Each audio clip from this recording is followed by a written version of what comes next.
Parte 1, Capítulo 1. Preliminares. O Planalto Central do Brasil desce, nos litorais do sul, em escarpas inteiriças, altas e abruptas. Assoberba os mares e desata-se em chapadões nivelados pelos visos das cordilheiras marítimas distendidas do Rio Grande a Minas.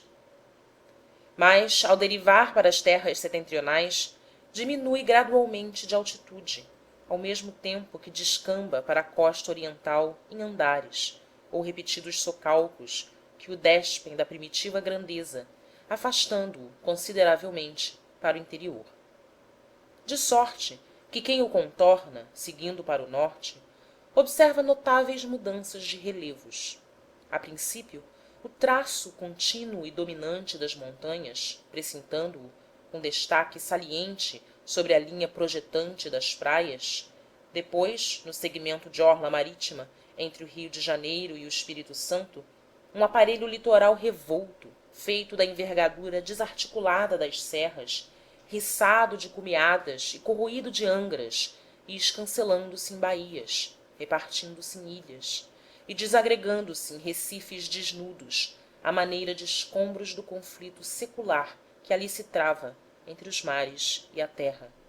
Em seguida, transposto o 15º paralelo, a atenuação de todos os acidentes, serranias que se arredondam e suavizam as linhas dos taludes, fracionadas em morros de encostas indistintas no horizonte que se amplia, até que, em plena faixa costeira da baía, o olhar, livre dos anteparos de serras que até lá o repulsam e abreviam, se dilata em cheio para o ocidente, mergulhando no âmago da terra amplíssima, lentamente emergindo num ondear longínquo de chapadas. Este facies geográfico resume a morfogenia do grande maciço continental. Demonstra-o a análise mais íntima feita por um corte meridiano qualquer, acompanhando a bacia do São Francisco. Vê-se, do fato, que três formações geognósticas díspares, de idades mal determinadas, aí se substituem ou se entrelaçam, em estratificações discordantes, formando o predomínio exclusivo de umas, ou a combinação de todas, os traços variáveis da fisionomia da terra. Surgem primeiro as possantes massas gneissigraníticas, que a partir do extremo sul se encurvam em desmedido anfiteatro, alteando as paisagens admiráveis que tanto encantam e iludem as vistas inexpertas dos forasteiros. A princípio abeiradas do mar, progridem em sucessivas cadeias, sem rebentos laterais, até as raias do litoral paulista, feito dilatado muro de arrimo, sustentando as formações sedimentárias do interior. A terra sobranceia o oceano, dominante do fastígio das escarpas, e quem a alcança como quem vinga a rampa de um majestoso palco, justifica todos os exageros descritivos, do gongorismo de Rocha Pita às extravagâncias geniais de Buckle, que fazem deste país região privilegiada, onde a natureza armou a sua mais portentosa oficina.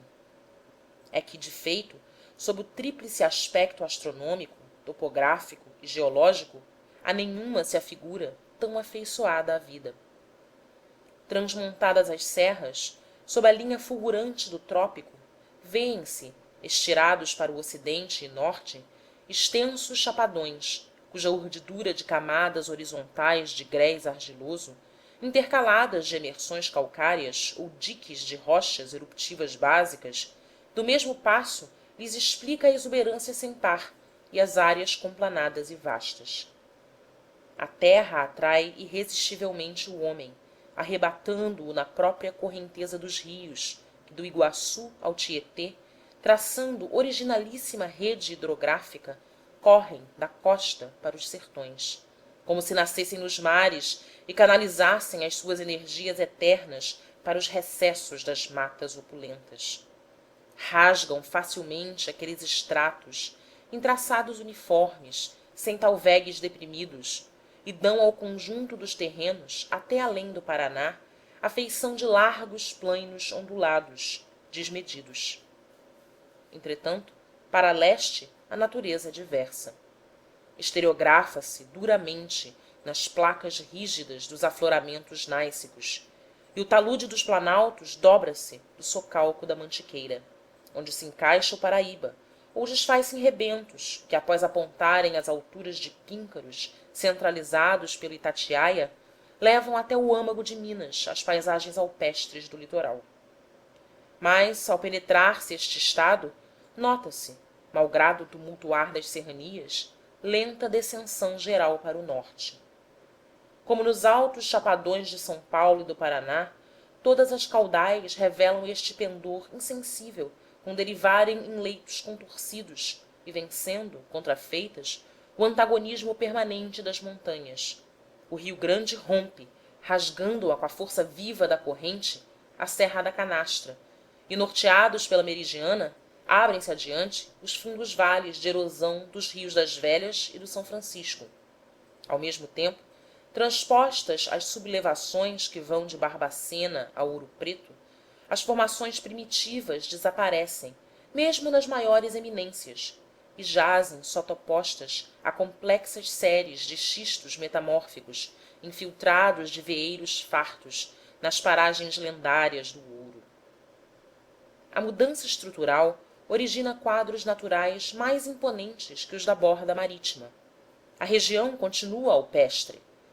O caráter das rochas, exposto nas abas dos cerros de quartzito ou nas grimpas em que se empilham as placas do Itacolomito, avassalando as alturas, aviva todos os acidentes, desde os maciços que vão de Ouro Branco a Sabará, à zona diamantina, expandindo-se para nordeste, nas chapadas que se desenrolam, nivelando-se às cimas da Serra do Espinhaço.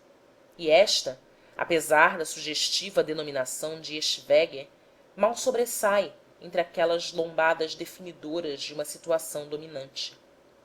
Dali descem, acachoantes, para o levante, tombando em catadupas ou saltando travessões sucessivos, todos os rios que do Jequitinhonha ao Doce procuram os terraços inferiores do Planalto, arrimados à Serra dos Aimorés, e volvem águas remansadas para o poente os que se destinam à bacia de captação do São Francisco, em cujo vale, depois de percorridas ao sul as interessantes formações calcárias do Rio das Velhas, salpintadas de lagos, solapadas de subidouros e ribeirões subterrâneos, onde se abrem as cavernas do homem pré-histórico de Lund, se acentuam outras transições na contextura superficial do solo.